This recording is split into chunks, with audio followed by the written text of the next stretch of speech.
LSU's on track to build its best team as of late. How are they doing it? Through competitive position battles. Keep watching the Verdant Verdict for the latest LSU fall camp footage. Welcome to the Verdant Verdict Sports Show, where we bring you sports talk on the go. We're sponsored by Honest Abe's, and I'm your host, Jacob Verde. Today we're going to dive into a pretty common debate that we've been having on this channel, as well as other people on many other channels, the LSU quarterback competition. A lot of things has changed up since last week's episode. Miles Brennan has announced his retirement after 6 long years with LSU. Unfortunately, Miles only got to start 3 times for the Tigers. I like Miles as a person. You know, he was really nice. We got to interview him on this channel, and he had a very good arm about him, just really unfortunate circumstances. And that's how this thing goes sometimes in the world of sports. Now we got Garrett Nussmeier and Jayden Daniels duking it out. It's going back and forth. I reported last week I was a little worried about Jayden Daniels' accuracy after attending Wednesday's fall camp practice.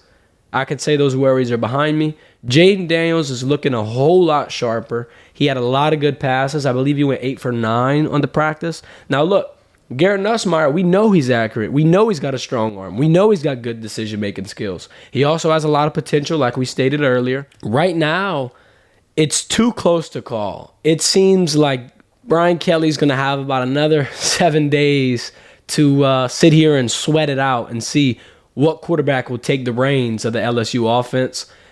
Garrett Nussmeier is still going to be my favorite just because he's had a couple good plays in practice where it was just a pro throw. It really needed an immense amount of skill. He looks very calm, cool, and collected. And, you know, Jayden Daniels has that uncanny ability to get out of the pocket and break down the field for 30 yards. If the play breaks down, Jayden Daniels will be able to provide some type of offense with his legs. He'll be able to get it going down the field. I think Garrett Nussmeier has great pocket presence. I think he leads the guys well. Sure, Jayden Daniels is coming out with the ones now. Nuss was coming out with the ones as of a week ago before his little ankle injury.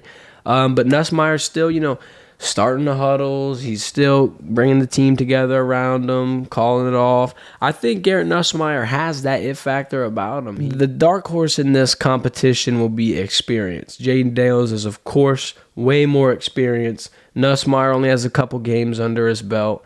But I think this quarterback competition might spill out over into the season. There might be another week or two of Nussmeier and Daniels duking it out with live reps in the middle of a game. They got Florida State and Southern. I think that, you know, that Mississippi State week 3, right around that week 3 and 4 bin is when you're going to see that real QB1 come out. So even if Jayden Daniels takes the first rep against Florida State, that doesn't mean that Nussmeier is officially out of here. I think that Brian Kelly and his 2-quarterback system that he seems to be gravitating back to is kind of his comfort zone. There's a lot of question marks on this team, whether it be the offensive line, whether it be the safety position. I mean, even the kicker has a competition position battle going on right now. There's a lot of questions floating around campus, and I think the most important one will be the quarterback competition, and that one, you know, will have the most time put into it to see where the guys are and whatnot. I really did enjoy the fact that Nuss and Daniels are, you know, they're keeping it respectable. They're still teammates. You know, you see them on the field and whatnot, and they're interacting with each other. There's no bad blood, and that's what you want on a team. You want cohesiveness. You want everyone on the same page, thinking the same way, doing the same things. Brian Kelly's got the team structured. He's got the team organized, and most importantly, he's got the team, you know, building great chemistry. These guys are doing food drives together. These guys are doing commercials together. These guys are hanging out together off the field, on the field. It seems like the camaraderie in Baton Rouge is unbreakable.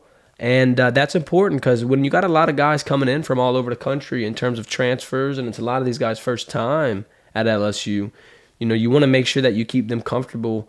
When you got the wide receiver room, you know, big transfers such as Kyron Lacey were even taken into account. You had Keyshawn Booty making sure that he made Kyron feel at home, and that's going to be vital for Cortez Hankton in that wide receiver room because those guys are going to be deep. Not only is the wide receiver room deep, but the running back rooms are deep. The running backs are looking really good, really healthy, really quick. I feel like, you know, if you pair them with a Jayden Daniels who's going to be able to get out the backfield, that's just a nightmare for the defense. You got 2 people on the field who can run 21 miles per hour. I mean, you can't beat that. But Garrett Nussmeier has such a strong arm, he can find almost anybody, anywhere, anytime. He can fit the ball in the uncomfortable spots. He hit Kayshon Boutte with a crazy dot in the corner of the end zone, right in front of my face. Kayshon almost trucked me over. I think that, this quarterback competition is going to be very interesting for the time being. Another thing about this LSU football team is their defensive presence.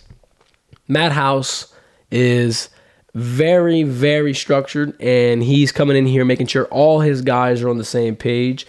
I asked Matt House Friday what he thinks the most important piece of the puzzle is, and here's what he had to say. Yeah, that everybody understands it, right?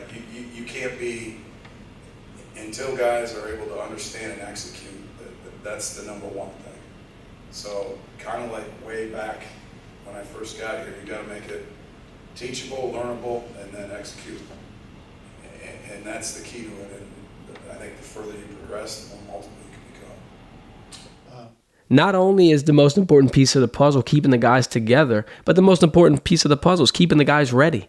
The guys need to be in the weight room, recovering. You know what I'm saying? They need to be working on their game at all times. That's some of the most brutal positions. And when you got guys like Mason Smith, Ali Gay, Jaquelin Roy, you got a lot of big guys on that line who can push through, create some pressure, be a disruption, and make the other side of the ball sweat. I think that this LSU defense is going to carry them over into the hard games, into the close games. They're going to be able to get a stop and provide Nuss or Daniels with another opportunity to score the football, which is going to be very, very important because last year the defense was very questionable at times. They had a hard time getting, people down. You got Bo Nix running all over the field. I think they're going to address a lot of those problems. LSU's biggest problem was going to be their injuries last year. Now all that's addressed. All the guys are healthy. All the guys are taking care of their bodies. It seems like we get a fresh start. You get Kayshon Boutte back. You get Mason Smith back. You get a lot of guys who provided big roles who weren't there at the end of the year, and now you're going to roll into 2022 with a new coach, new scheme, new structure, and healthy players. That's going to turn the page a lot. LSU debuted unranked, and I don't think that that's going to stay like that long. They'll probably stay unranked through Florida State and Southern because there's some weaker games, but when we get that W at Miss State and start 3-0, you got to put us in the top 25. Arguably, you got to put us in the top 15 at that point. LSU's schedule is going to be a little bit tough, but I think they're going to be able to manage it. I think that LSU, they're no strangers to competition. They're no strangers to tough games. Every game that you're going to play in Tiger Stadium is going to be rough. It's going to be loud. The energy is going to be crazy. And then the guys are physical, and they're ready to play. You got a lot of interesting pieces that are going to be returning as well. The DB room is getting scary. You got Major Burns. You got Greg Brooks, Joe Fuja, Seven Banks. These guys are ready. These guys are out here playing. They're talking trash at practice. They're feeling comfortable. And Major Burns is almost the glue of that room. He's communicating. He's making sure everyone's on the same page at the same time. He can process all his information rather quickly. He's one of the more impressive DBs I've seen in camp as of late. And I think, I'm feeling comfortable of LSU getting to the 9-10 win season. They can definitely make a bowl game. There'll definitely be a strong effort in the recruiting world again this offseason. I think that the pieces are coming together for another national championship run. What came before Brian Kelly was 3 coaches at LSU who all won a national championship during their tenure with the Tigers. Brian Kelly's not going to be the only exception. I think that LSU football is in a good spot right now. We're going to have a lot more coverage of LSU. We're going to have a lot more things to talk about, especially with these position battles going on. We're going to be magnifying them and making sure that we're giving you the latest and exclusive news. We're going to be at the practices. Leading up to the Florida State week, we'll be attending the press conference with Brian Kelly. Make sure to follow us on social media and subscribe to the channel to never miss another upload. This has been the Verdict, sponsored by Honest Abe's. Thank y'all.